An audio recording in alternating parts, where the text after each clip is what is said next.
I'm beginning to think people are looking at slightly the wrong way, thinking of AI just as a type of technology or as a type of solution. And when I think about the things that people are calling AI solutions, so I'd be interested to get your take on this as a CEO of one of those companies. The thing that those companies are doing is really delivering automation, which is quite a different thing from, the fact that they use AI to do it is important, but the source of the value isn't that it's AI. The source of the value is that the AI is enabling you to automate things that you couldn't otherwise automate. 100%, yeah. Dom Beveridge sees the multifamily industry with rare clarity. This UK-born analyst transformed his hotel revenue expertise into multifamily wisdom, creating the influential 20 for 20 research that tracks the industry's technological pulse. Dom cuts through the hype to reveal what actually works, helping companies navigate the complicated dance between platform giants and innovative startups. With his pragmatic lens on centralization,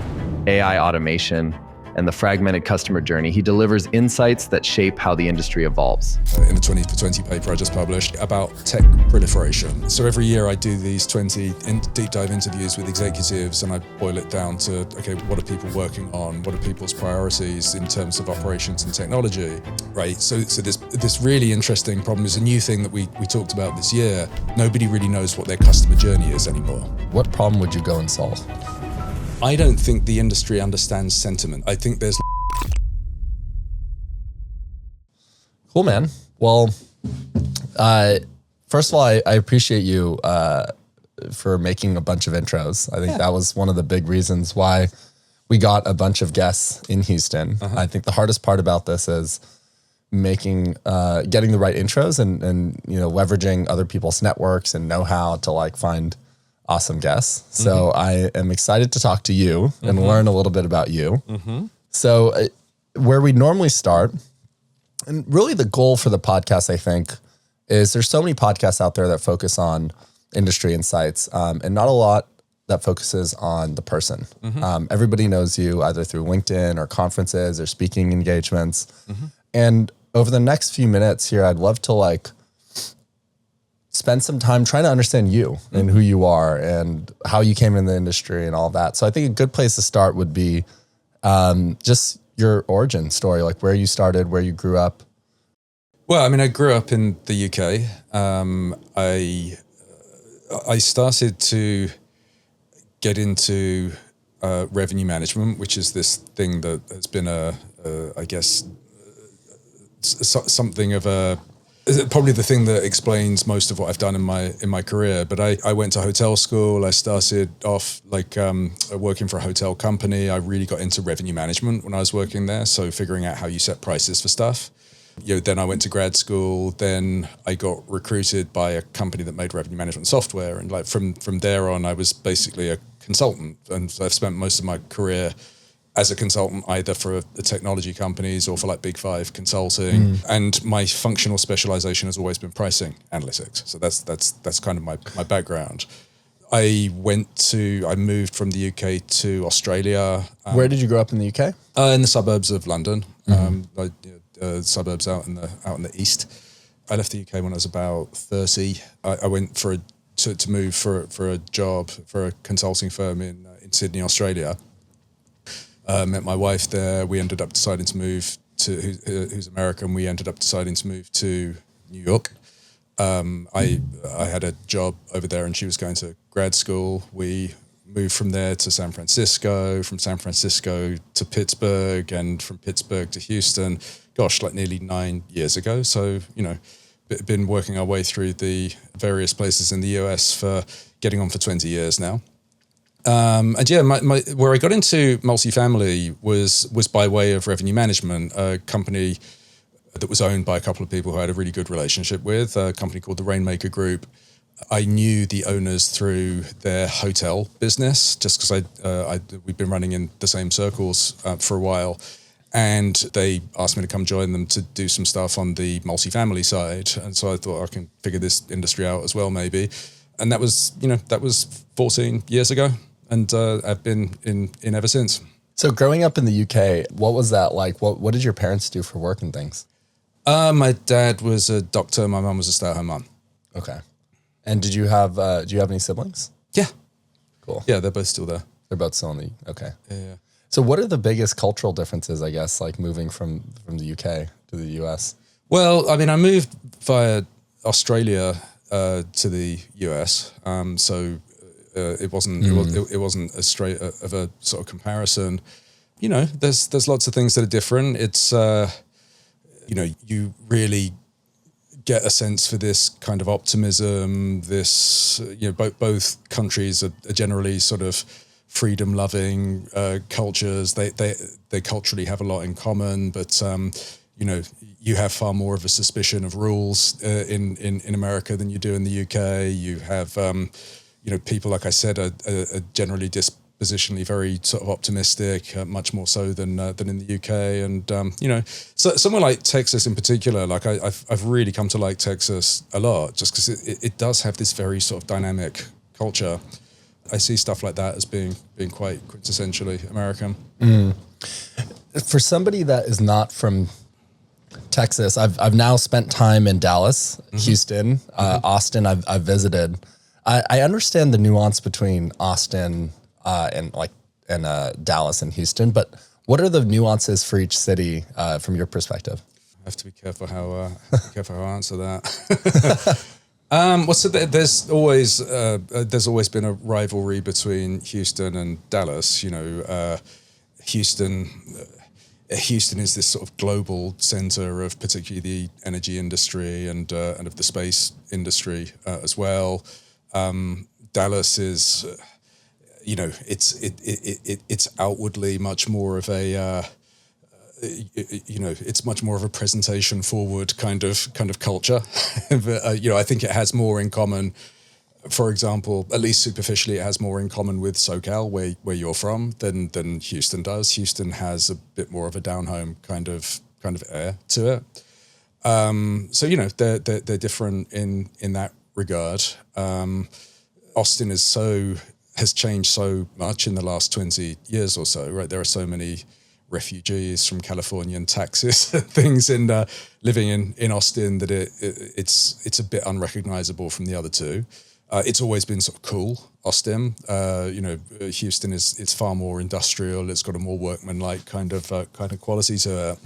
I think that the thing that I think is brilliant about Houston, it's culturally, just in terms of cultural stuff that's in the city, it's the best city in Texas, like without doubts. You know, it has the best symphony, has the best opera company, has the best, you know, scene. Like Austin is really, really famous as a music city for concerts and that kind of thing. But in terms of sort of really elite arts and stuff, Houston is fantastic. There's a book, I think John Mackey is his name, the founder of Whole Foods. And he wrote a book recently called The Whole Story. And I read that book, and it was really interesting to see that Austin has for a while been very culturally rich and, like, I guess hipster and all that. I thought that was like this new development over the last couple of decades, but this has been there for a while. Yeah, no, it's always been where the hipsters hang out in Texas for sure. It's just that it's just become, the growth of the city has been really sort of meteoric, and the profile of the city has just changed in terms of who owns all the houses there and that kind of thing.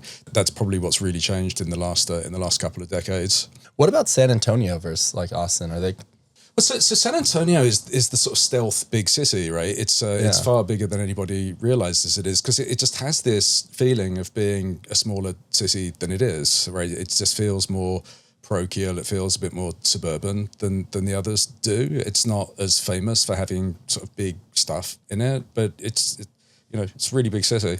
Yeah, but it's like an hour apart or something. Yeah.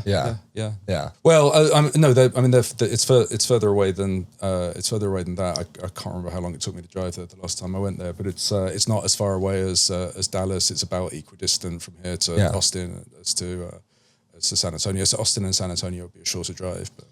So I guess going back to kind of your early years, you where did you end up going to college? Was it in the U.S. or in No, in the UK. I didn't leave the UK until I was I was like 30 by the time I left the UK. So I lived most of my adult life in the UK. Although now I've lived more of my adult life, I think, in America than I did at home. And what did you study in college? I went to hotel school, so I did a management degree, but it happened to be in a hotel school. And did you always want to do that growing up, or how did you settle on? Yeah, no, it was something I'd always been sort of curious about. I probably didn't apply myself that hard to what I really wanted to do, 20 years down the road, but it seemed like a fit at the time. What did your parents do for work? My dad was a doctor, and my mum was a stay-at-home mum. So I guess like what I'm really curious to know is how have you seen, you said 14 years in the industry? Yeah. How have you seen the industry change over the last 14 years? From a technology perspective? So I think the single most important thing to understand about multifamily, if you're in the sort of operations and technology arena, the single most important thing to understand is that the industry has just been getting more and more and more and more third-party managed. I guess when I joined, it was maybe at the tail end of, or it was after what people call the REIT years, when much of the growth came from the REIT sector of the industry. And what's happened subsequently is, you had this long period of like low interest rates, which I think just brought far more companies into the industry, and they overwhelmingly delegate management of their properties to a third-party manager. So it's no accident that you've had these opportunities for several of these platforms to get really, really big, because there's more and more third-party managers have been growing. That presents opportunities to consolidate, and you're now in this situation where, compared to a decade ago, a touch point that I always compare to was 2013, and that's purely because I really only started looking at this in 2023. But since 2013, you're far likelier. Every property in the US is far likelier to be not only third-party managed, but third-party managed by a really big company. And the thing is that changes a lot, and it's just really important as a lens to understand what's going on generally in the industry. I write a lot about centralization. The problem I've seen for the last couple of years with centralization is that people think about it the way that like a REIT would think about it. They think about it the way that UDR, they look at what UDR or Camden or one of these companies has done, and that becomes sort of definitive of what we mean by centralization. And then when you look at what most of the industry is like, they can't do any of the things that those companies have done. Because they don't have the resources, or what? It's because of the way they're structured. Right. So if you're a REIT, you have all of these properties in submarkets. You have complete control over everything that goes on at those properties, right? You own the P&L. So if I decide I want to reorganize the staff, I can reorganize it any way I want to. And that's just not how most companies work, right? So if you're third party managed, every single property that you manage is owned by a different person, and they get to decide about any changes you make to that to that property. So the idea of Greystar doesn't get to say, well, look, I've got all of these properties in Dallas and I'm going to manage them this way. Like, they don't get to make that decision at all. They can propose that we would like to make these changes to the way that we operate, and some owners will agree with them and some of them won't. And that's a very, very different scenario from the one that faces a REIT. And there are far more third-party managed communities than there are ones that are operated by REITs. So we've been sort of focusing. When you go to industry events, like, you can tell we've been focusing on the minority of the problem, not the majority. And so I just think almost every trend that there is relating to technology in the industry, you just have to refract it through this particular lens that most of the industry, there is both an owner and an operator involved in running that property, and it determines everything about how they what changes they make and what technology they use. How much leeway does an owner, the third party management company, have over decisions versus like the owner? Is there how does that work normally? Well, so the owner ultimately calls the shots on everything. I mean, it's depending on which operator it is. There's various parts of their platform that you would consider, well, this is part of our operating model. Like, you can't dismantle everything, otherwise, you compromise our ability to run this property. So, what you'll find is a big operator will have a preferred property management system, or maybe they have more than one preferred property management system, and they have some items that they regard as, maybe their CRM is a preferred part of their stack. And then but even still, owners still get to deviate from that because it's a commercial conversation, right? Like, I want you to manage my properties, but you have to use my systems.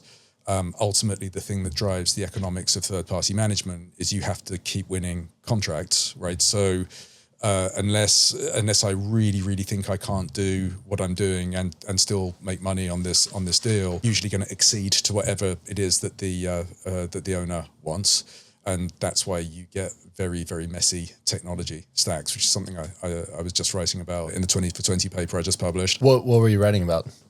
Just this very interesting set of observations, really, about tech proliferation. So every year I do these 20 deep dive interviews with executives, and I boil it down to, okay, what are people working on? What are people's priorities in terms of operations and technology? And this year, there's a few things I noticed. So one thing was, we have, when you ask people what the highlights of 2024 were for them, there's this really big overrepresentation of technology projects. So normally you get a variety of answers. It's, well, we did some process thing. Well, we did this, some acquisition. We did, we made progress towards centralization. There's a mixture of different things that people normally call their highlights. And this year, like, half of everything was like, we rolled out some technology, or it was, we did some initiative to rein in the number of different applications that we're using at our property. So big over-representation in terms of people's focus of stuff that was to do with specific technologies. At the same time, when you ask people their biggest priorities, most of their biggest priorities were to do with some specific technology project. Again, that's not normally the way that people answer that question. It just tells me that there's way more focus on specific technology stuff. And there are probably good reasons for that. It's probably ultimately it's probably downstream of a couple of things. One, the deal pipeline has been slower, right? And what happens when the deal pipeline is slow, you're not onboarding and offboarding as many properties, and that tends to mean that you've got some capacity to implement projects. So it's not that surprising in this environment that people have been a bit more focused on that. I do think it's a factor of the growth of the real estate technology specific VC model. So because Real estate specific technology VC. Yeah, the Fifth Walls, the Camber Creeks, the RETs, all of these companies where I'm a buyer of this technology, but I'm also an investor in this VC. What it means is that way more companies are getting funded nowadays, and it's probably not true that the quality is going up, but the quantity is definitely going up of technologies that are out there. And so, and it also means the decision-making process is now different, right? So generally... How so? Well, so generally when you buy technology, if you think about a portfolio of real estate assets, when you buy technology, I've got this set of ideas about what drives my business, and I'm going to make a decision on whether or not I think this technology makes me better or able to achieve these objectives that I know work really well for my business, right? That's generally the way you're supposed to think about technology. So it's, what does it do? Does that improve my business? Do I think these guys know how to deliver it? It's, I mean, you know, as a tech CEO, how it looks like from their side of the desk. You can tell that now there's another objective as well, right? So in addition to all the stuff I just talked about, well, I'm invested in this fund, and we've placed an investment in this product, and that means I should really implement this product, right? So it's only going to be fairly exceptional that I don't decide to do that, right? So what that then means, I can tell there are very, very experienced CIOs who I've been speaking to about this stuff for years, who've clearly implemented stuff that they wouldn't have implemented a few years ago, and it's because now we've got the balance sheet interest in this company as well as the P&L interest in this company, and So do you think that creates wrong incentives then? I think it creates more confusing incentives, because when it's not clear the specific objective I'm trying to achieve, it's harder to make decisions. So what happens when, well, this opportunity has come up, we've taken a position in a particular company, that does some specific piece of functionality, is it necessarily the best tool in the market? Maybe it is, maybe it isn't. But am I going? Every time you would go with a competitor of that product, you do it at a cost, right? Like you can't refuse every product that comes into the VC of which you're an LP. So that means I've got to be somewhat sparing with the no, we'll pass on it. And I do think that means that there's a few things sneaking under the wire into some people's tech stacks that wouldn't have got in there a few years ago. So I do think that's a thing. The other thing that's important, again, I think it's really important that everything you just apply this industry is mostly third party managed to everything. What you've got is a load of tech companies that know to go sell directly to ownership. Right, so this really interesting problem is a new thing that we talked about this year. When I was preparing this year's questions, just a few of the pre-interviews that I was having with some other experts in the industry, this point came up a couple of times that nobody really knows what their customer journey is anymore. Right, so people have been buying so many, both the PMC and the tech company. You're saying, yeah. So we sort of made this provocative statement to every interviewee that, like, all right, since COVID, everybody's been acquiring lots of pieces of technology, and lots of them are customer facing, right? You can think if you walk through being a prospect through application to moving in, there's a lot of different individual pieces of technology like along that path. And the statement that we would make is like, people have been acquiring all of this technology. We're now at a point where very few companies know what their customer journey even is.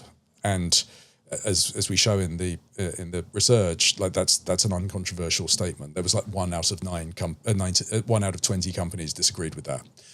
So when you say know what their customer journey is, what does that mean? How does all this technology look like from the perspective of a resident or a prospect? So is this optimized so that, it's like, well, we've got a deposit alternative. We've got a way of collecting first month's rent. We've got screening. We've got fraud. We've got, you've got all these different steps in the process, which in an ideal world form part of a sort of seamless, well-engineered click here kind of process.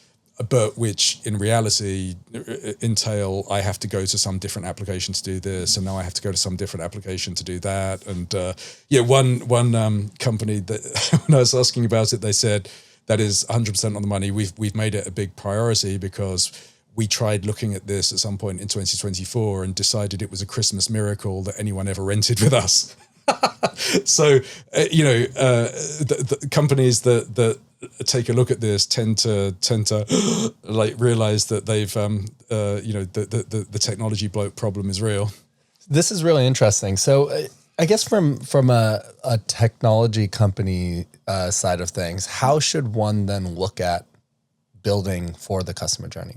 A big part of this, so if I start off by looking at it from the PMC's perspective, the question that I don't think people ask themselves is the incremental value of this new app worth the downside of implementing it? So the downside is not just a cost thing. It's, here's a great fraud tool. Like it's going to help us weed out some fraud in our business. I could buy a generic version of that fraud tool from a vendor who already does other stuff for me, right? Who already handles parts of my application process. By adding the additional step, I add complexity to the application process for my properties. So what is the upside that I get from the best of breed solution that I don't get from going with this other solution? And is that upside more or less valuable than the additional complexity that we're going to add by forcing people to go to some other app to go do verification? That's in fact that's the exact framing of a problem that a COO called me with, just asking my advice on it. And when he walked through it, I was like, this is actually a really good question. I don't think that many people ask themselves, just sort of do the sort of math on, is this additional complexity actually worth it? What would that math or thought process even look like? Because I totally understand the question, and it's a great question, right? Like when a PMC is considering a new tool, there's the cost of the tool, there's the cost of their time, there's the opportunity cost, and then there's the differential between what would the best of breed solution look like versus like, can they just wrap this into their PMS? How would a PMC even go about evaluating that? So I think you've got to estimate. So if we go back to fraud as an example, right? So what realistically is the delta between generic and specialist, right? So let's say in the case of there's some really good fraud detection apps out there, and you've got people who just specialize in that, right? So that means your specialist vendor there is only looking at multifamily scams. They're not looking. Their document checking is focused on the documents that people are trying to get past, like their multifamily clients, right? So they're really focused on what's like important, and there'll be lots of things that they've added to their technology that are really geared up for the industry. So it's obvious like where some of the functional benefit is. So you've got to sort of say, well, all right, do I think that means what, one fraudulent applicant a year? One fraudulent applicant a month? Like what's the sort of line in the sand that I'm going to draw in terms of, and if you assume that there's a relationship between fraud and delinquency, which is not a straight relationship, because lots of good people do fraudulent stuff because they can't get past your checks otherwise. So you've got to, if you're really doing the work of understanding whether what the right technology decision is, you should be thinking, all right, how do I estimate this relationship between fraudulent applications and delinquency? What's a reasonable assumption that I'm going to make about how many cases of fraud I think I'm going to trap that I wouldn't trap otherwise? And how much money is that worth? And do I think that amount of dollars is worth making me difficult to apply to? Well, it might making me more difficult to apply to than I would be if I took the simpler option. That's the kind of process that I think I would go through.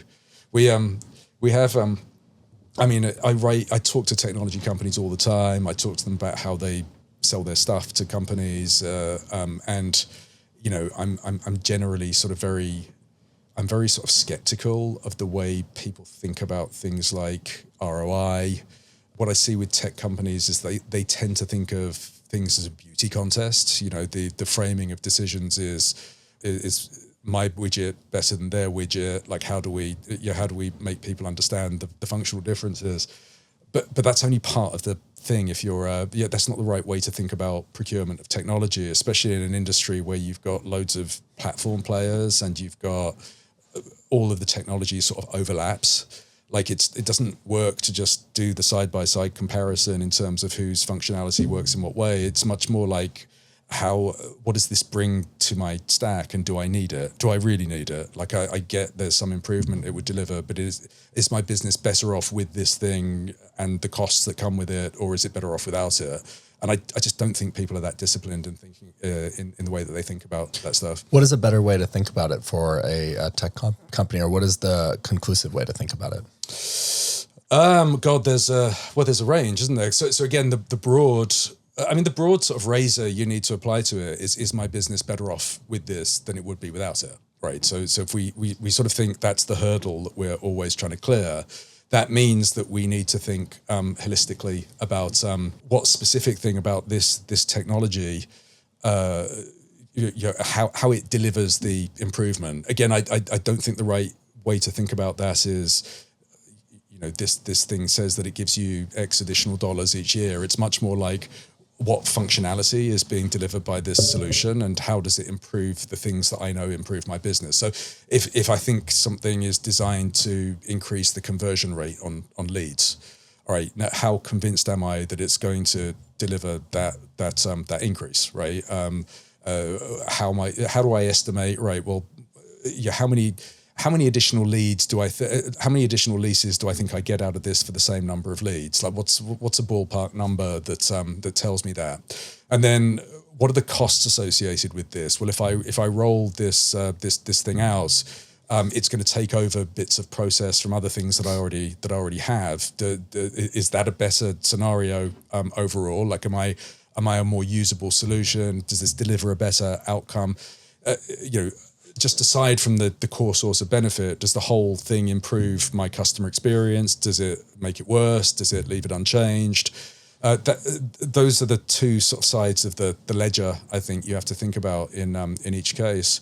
But it's I mean, one of the things I find myself saying all the time in presentations, irrespective of what it is that I'm presenting about, the quote that I keep on surfacing is the Thomas Sowell quote, right? There are no solutions, there are only trade-offs. And again, I think people, again, the naive sort of way of thinking about technology is, well, this technology does this particular thing and it delivers me this ROI, right? It's like there's always some other cost associated with this, right? When you implement something new, it means you're changing something else in your business, and you really have to think about the range of things that are going to change, and to get the pluses and the minuses that first tell you whether or not it's even worth doing this project, and second of all, you get into the actual evaluation of vendors, which is a separate thing. What other, for those listening, I know we've talked about a little bit, maybe just describe what the 20 for 20 paper is, and then other insights that are particularly notable. Yeah, so, I mean, 20 for 20 started like 7 years ago now. It just started as this paper. So I was working with Donald Davidoff at the time. We just had this idea that it was actually, we went to Optech and we were just deciding what we wanted to meet with people about, right? Because we were consultants, we weren't trying to sell anyone a product per se.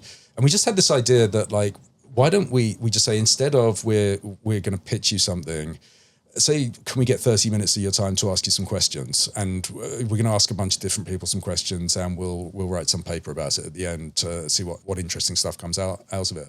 And so we started doing all these interviews, and we just found actually this stuff is quite interesting, right? There's stuff that we didn't expect to find out that's coming out of these conversations. So we just made this decision. Well, let's get it up to 20 people. Let's make it 10 operations and 10 technology leaders. And let's synthesize this into a paper and publish it. And every year it's different people? Yeah, yeah. So that was year one. It got a way bigger response than we thought it would, and so then it basically became this annual thing. And what we do is you try and keep the mix of people the same. So you want the 20 companies to represent everything from, sort of sub 10,000 unit owner operators through to like Greystar, right? You want the full range of companies. You want a 50-50 split of technology leaders and operations leaders. And each year it's probably, it's probably about a bit more than half the same and half different come in each year. So you've got some continuity, but you've also got some new ideas coming in each time. The survey changes each year. So it's basically this really, really to the minute organized 30-minute conversation where we cover every topic that we think is interesting in operations and technology. So to get to the point where you've got the survey, I run a bunch of pre-interviews. I'll usually talk to about 8 or 10, a couple of tech CEOs, some VCs, some asset managers, some functional people, just some people who just have a different perspective from the people we're going to interview, just to figure out what they think is the most interesting stuff going on in the industry right now. That always throws up a couple of new questions that we hadn't asked about before. And then, once we've gone through that process, we do these 20 interviews, and each year this paper comes out. The really, I think the utility of the paper is it just provides this really nice snapshot of what's going on. Like what's you can sort of tell, well, this new thing happened that hasn't happened in previous years. So this is indicative of a trend, right? You've just got this very nice sort of touch point that compares this year to previous years and can spot, fraud is a really good example. Like it was a complete surprise 2 years ago that fraud had suddenly leapt to the top of like lots of people's priorities. Again, why is that? It's variety of reasons. It's basically the quality of the technology on the bad guys' side had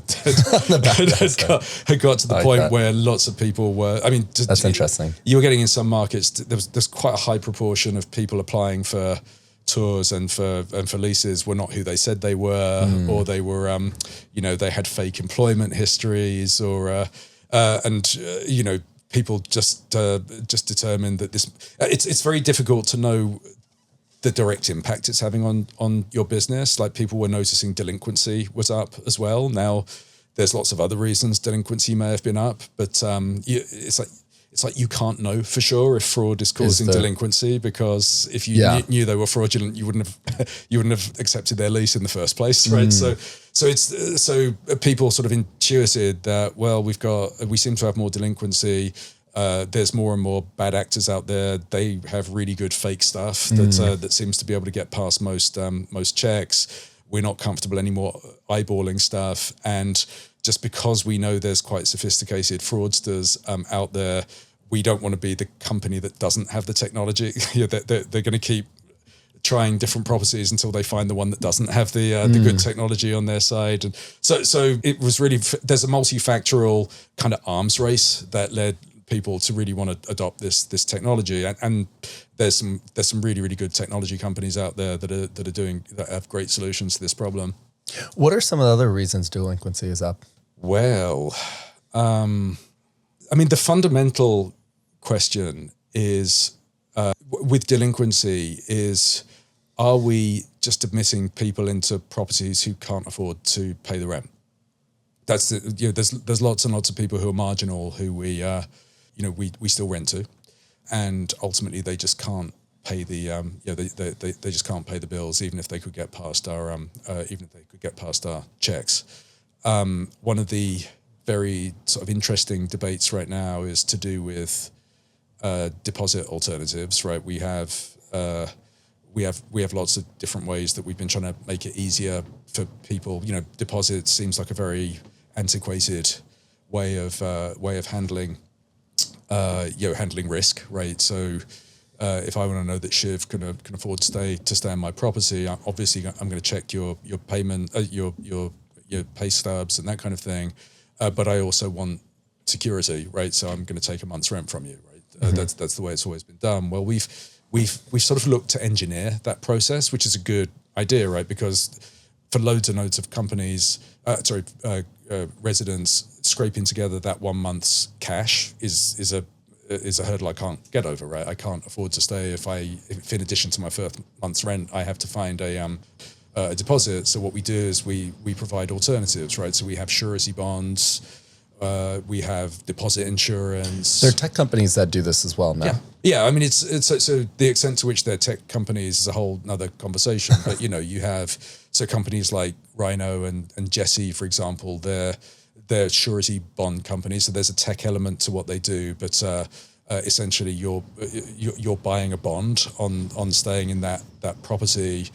They're going to guarantee that that payment to the landlord, but then they have this separate relationship with the person who took the bond out, and that has the effect of like lowering the cost because I'm making a small regular payment rather than paying this. You're making this payment to the PMC. You have a company like LeaseLock where the product that they're selling actually insures the lease.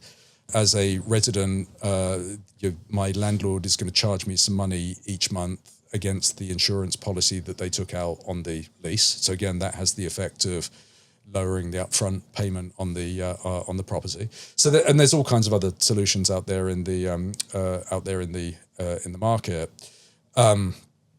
The question is though, that as those things have got more popular, there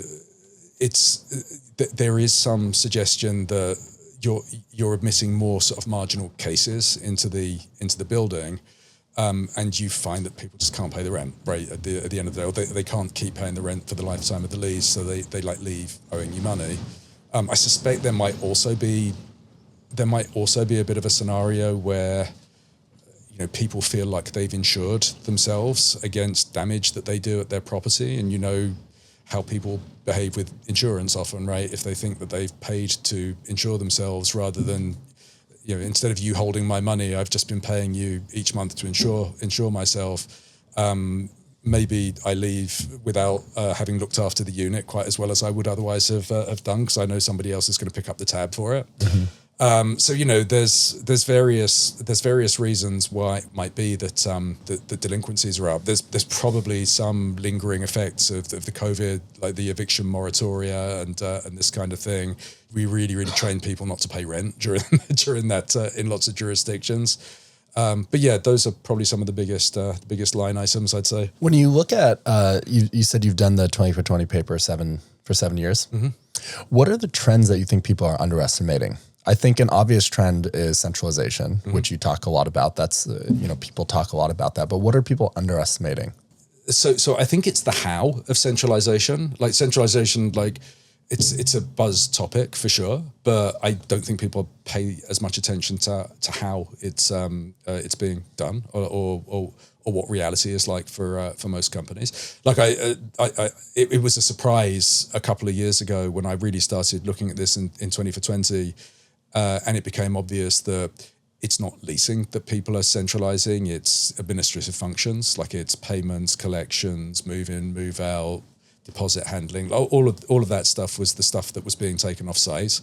All of the hype was about, leasing. We're centralizing leasing operations and we're podding our properties so that leasing agents work across multiple properties. That stuff is still going on, but that's definitely not the main story. Hasn't been for years, and that continues to be the case in this year's research as well. So I think the how is important. I think just thinking about that question as well, like what people are doing with maintenance, that's really hard. Like centralizing maintenance is really difficult to do. Again, there's lots of things that you can do to make it run in a more centralized, more tech-enabled way. But the idea of I'm going to have some model other than there are like these three guys sitting in a property that do all the maintenance, that's feels like quite a long way off right now. I've been doing a lot of deep research on this on my podcast like this last couple of months. And I've written about it again in this year's paper. That's an area where I see operators just looking to try and find a palatable next step in delivering centralization. So yeah, I think the thing that people miss, and I hope the thing that sheds some light in the report for people is the how of centralization, what different kinds of companies are doing. I mean, when I think about AI, I mean this is obviously near and dear to your heart. I mean, one of the things that I'm beginning to think people are looking at slightly the wrong way is people are thinking of AI just as a type of technology or as a type of solution. And I'm not sure that's the right way to look at it. I actually think, in the same way I don't look at most technology companies as like sequel companies, for example. Like AI is this, computational thing that helps software do stuff, right? And when I think about the things that people are calling AI solutions, so I'd be interested to get your take on this as a CEO of one of those companies. The thing that those companies are doing is really delivering automation, which is quite a different thing from the fact that they use AI to do it is important, but the AI isn't the value. The source of the value isn't that it's AI. The source of the value is that the AI is enabling you to automate things that you couldn't otherwise automate. 100%. Yeah. The way we think about it is there are a set of jobs to be done. Mm-hmm. Some of those jobs are automatable. Some of those jobs aren't.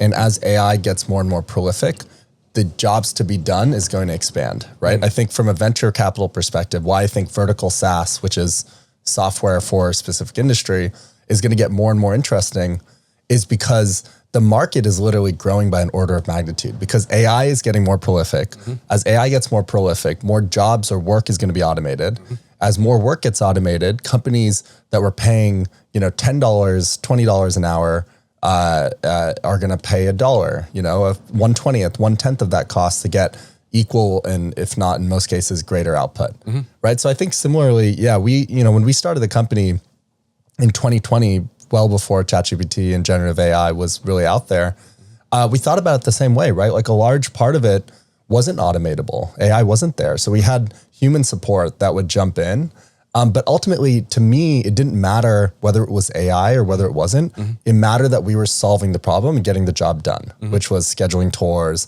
automating top of funnel, et cetera.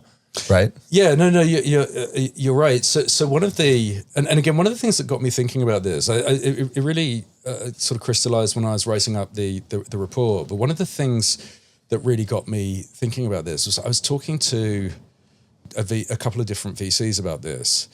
And, you hear that view that, these SaaS AI companies, there's no moat around what they're doing. And I'm like, because the idea is things like chat are commoditized, right? So if it's not already commoditized, it will be. And, I was thinking about that and it's like, so if you think that through to its conclusion, that means all these people that are adopting these SaaS tools that happen to use AI to perform automation, that happens to involve chat. So for that to be true, that there's no moat around those products, it would need to be the case that, well, people are going to use ChatGPT to do what this tool does, and it's like, well, that doesn't make sense, right? That on the surface they look very, very similar. Those tools keep getting orders of magnitude more powerful, but the really difficult thing that I see these off-the-shelf AI companies doing, like these automation companies that happen to use AI. Sorry, I don't like the term AI company anymore. But those companies, the hard thing that they're doing is they're making that technology drive this process that requires this massive amount of business knowledge. Like you couldn't just toss the keys to ChatGPT and say, manage my customer conversations about leasing for me. Yeah, exactly. It's actually a little bit of a pet peeve of mine. I think it's weak thinking, right? I think if you look at a year ago, what were people saying? Models are the only, companies that are building models. That's the most defensible type of product or company to invest in. So all the venture investors were flocking to the companies that were spending billions generating models. What did we see happen a month ago, when DeepSeek popped up and replicated exactly that, and if not did a better job. The 6 million number they spent to build is, I think that's loose, and obviously they spent a lot more. But I think it's just weak thinking, and I think the reality is, what company ever has a moat? If you're saying you can't build a product, a feature, any company, I don't think any company really is truly defensible. What would people have said about Google, right? And Google's defensibility. So I think really the way I see this is, I think the only mode is execution. And the company that executes best is the company that's going to win. Yeah, and if you think about what's behind execution as well, it just does tend to be this deep understanding of how these processes work.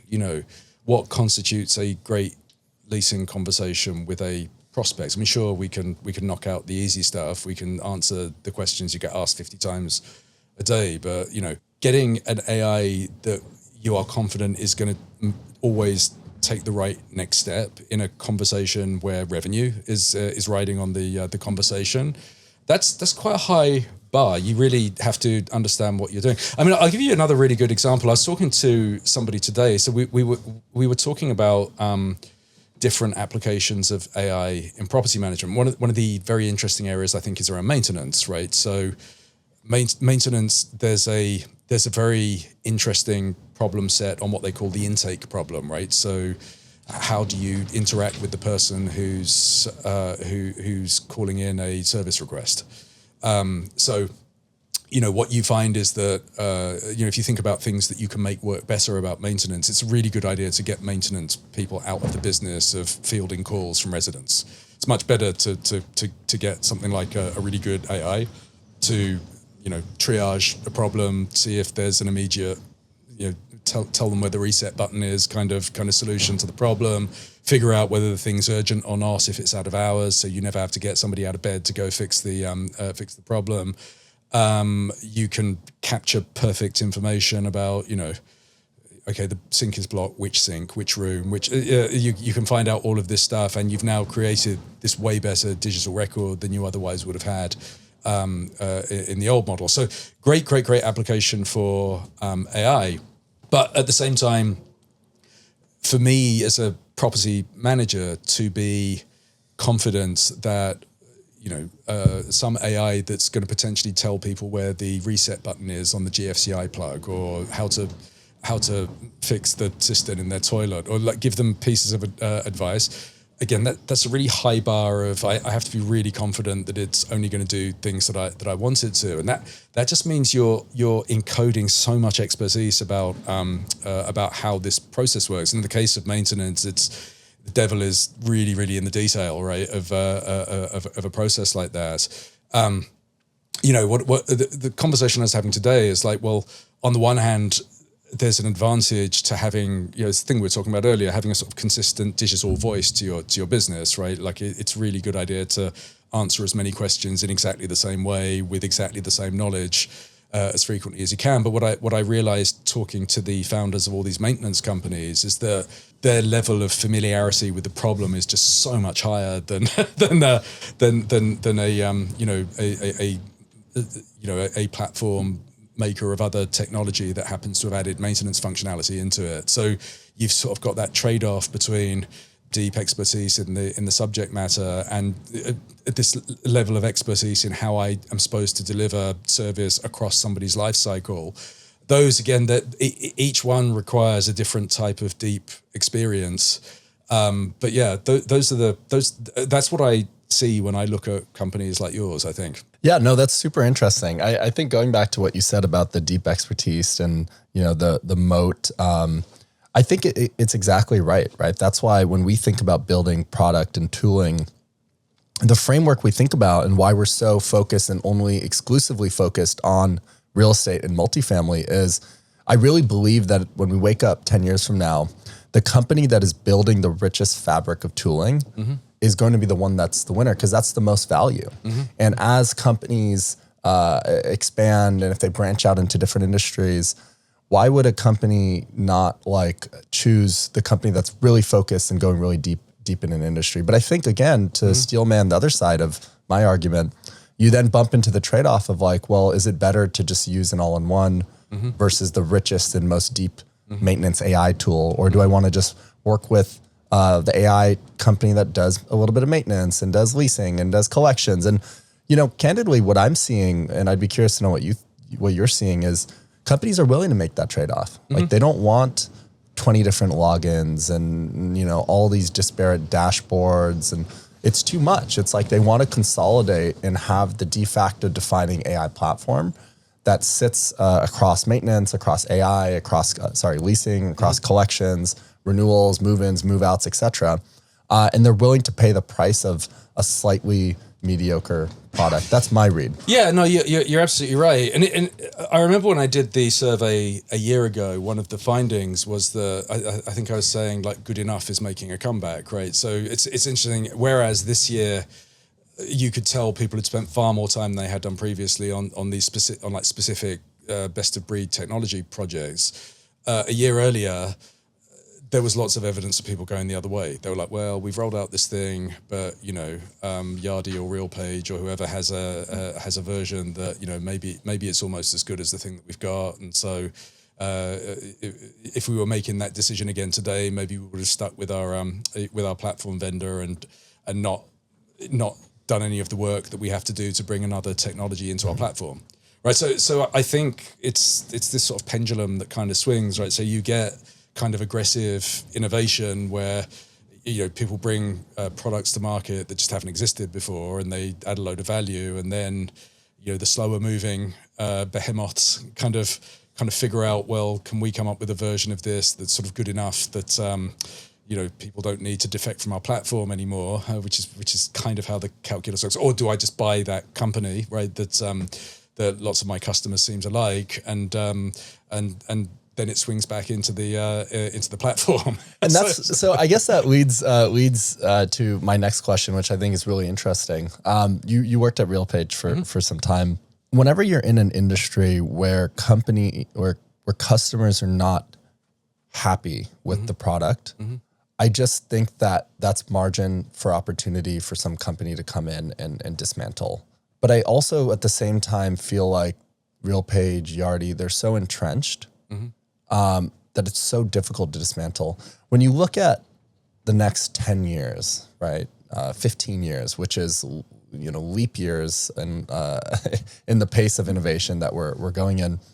What does RealPage and Yardi look like? Like, do you really think they're still going to have their hold, or is there going to be a company that comes in and dismantles them? I don't see a company coming in and dismantling them. I mean, they, again, it's that Thomas Sowell thing. Like, there's no solutions, there's only trade-offs, right? There is enormous value to having as many of your solutions in one place as you can, right? There's also negatives if you particularly want your technology to work in a particular way. Like, they're never going to move at the pace that a small, nimble startup or even a medium-sized sort of startup is going to move at. But it would take a really big paradigm shift for some model to come along where, once you've implemented a property management system, that means you're on their accounting software, and this is it's a financial industry, right? Like, the being able to close the books and get the distributions off to the shareholders and all of that stuff is, ultimately means the pain of switching from something that works is very, very high, right? People, I don't think people necessarily move to a property management platform because they're really, really, really trying to improve the accounting, but it really stops people from moving off them. That's just this reality of how this works, and nobody understands that better than Yardi. Like, they are supremely good at understanding what is the core of what they do, and just never being beaten on that by anybody else. There's lots of the functionality that's within their platform where they have much better competitors, but it's just understanding that core and what makes people never want to move off it. Nobody's better at that than they are. It's interesting. The RealPage is different to look at them. You don't know what the future is going to be financially for them. They presume that they've been wanting to go to IPO, I assume, for some time. I can't remember where we are in Thoma Bravo's horizon, but at some point, presumably once these lawsuits are behind them, they will go to IPO. Like, what that means in terms of their future direction, who knows? But I don't see them radically changing into something different from what they've been. And the other massive platform is Appfolio, and what fascinates me about Appfolio is that they have this huge, over 8 million unit install base. So I suspect only Yardi is bigger than them in the property management market, but they have a wildly different value prop. Their average customer is on average smaller. That means their average customer is looking to them to kind of solve property management for them, right? So they, if you really listen to the the presentations that they give about their functionality, it's all kind of, we're going to take this thing off your plate. We're going to make this thing easy for you. Whereas if you're a RealPage, it's much more like, we're going to have the best widget to do this thing, and it's better than the other widgets, and it's going to deliver this upside that the other widgets don't. Do you see what I mean? It's far more of a, RealPage and Yardi are very well configured for selling to somebody who has a boss. Appfolio is really well configured to somebody who's more entrepreneurial and doing all this stuff. It maybe isn't my main job, right? So if you're going to save my time really resonates with me because it's my time that you're saving, not some employee of mine or stuff like that. So they all have their. It's really obvious why they have the hold on their respective markets that they do. But no, I read every now and again about companies that are going to disrupt the property management landscape and so on, and I've never quite cleared my bar of skepticism on that so far. I want to end with a question. So you've done the 20 for 20. You obviously are super deep in the space and have studied the customer journey and the resident life cycle. If you were starting a technology company today, what problem would you go and solve? So I don't think the industry understands sentiment. There's lots of ways that we track customers' reactions to stuff. residents, were you happy with the outcome of this service request? Were you happy with your move-in experience? Were you happy with, we do lots of kind of event-based, that kind of thing about how people feel. And that's useful, right? I can tell if things are getting better or if things are getting worse. I can tell if these properties are better than those properties. There's lots of sort of interesting things, but they're still sort of lagging indicators of what's going on in your property. If I'm trying to get inside your head and figure out what you think about stuff. So if you think we allocate capital to all kinds of things around multifamily properties. We do amenities, we upgrade facilities, we provide different services and so on. It's very hard to know whether Shiv as a resident values any of this stuff. Like we can intuit like, well, we rolled this thing out and our retention rate is slightly higher. Like you're now looking at some very, very multifactorial thing, right? Like renewals. But just figuring out, are the things that we allocate all this capital on actually making more people want to rent with us? Are they really making people likelier to renew? Do people really even notice this stuff that we spend all this money on? I mean, we have. I mean, the highest profile thing would be like the Grace Hill NMHC study that comes out each year. But again, it's a very sort of conventional questionnaire based way of understanding. Of gathering information from people, which gives you a very small and I suspect a very unrepresentative perspective on what people actually think about stuff. Well, one thing I've learned from 20 for 20, I mean, 20% is a very labor intensive thing, right? Like the reason I go through these 20 interviews and the questions are all open ended, even though there's a lot of statistics in the book, but they're statistics that I put together after the fact based on what people answered. Like the key thing is, you have to ask people open-ended questions so they can answer with whatever's on their mind rather than picking from the options that you've given them that are on yours. And that's the only way you get insights that you didn't expect to get. Or fraud is a great example. Like I would never have found that out if I'd have sent a questionnaire to people. Like it's the fact that people tell me this thing in voiceover and I'm able to ask them about it that I understand exactly what's going on. When I look at the amount of words that are being generated by software like yours, that is a far better source of information on how people feel about stuff. It's like, when you're automating things like sales processes, it's like you're interviewing people at massive scale. So when I think about the 20 for 20 process, and I know like it's way more effective than surveying people. You guys are having all of these conversations where people can tell you anything that they want to. Are you ready to book a tour? Like what the answer to that question can be anything, right? It can be no, I don't like this, or maybe, but you're generating so many words that tell us about how people feel about stuff that I think marshalling that data and turning it into just vastly better insights into the stuff that we do to try and make our businesses better. I think that would probably be the area I'd go look at. Dom, where can people find more about you? 20for20.com, so 20for20.com. I'm pretty active on LinkedIn as well. Any of those places.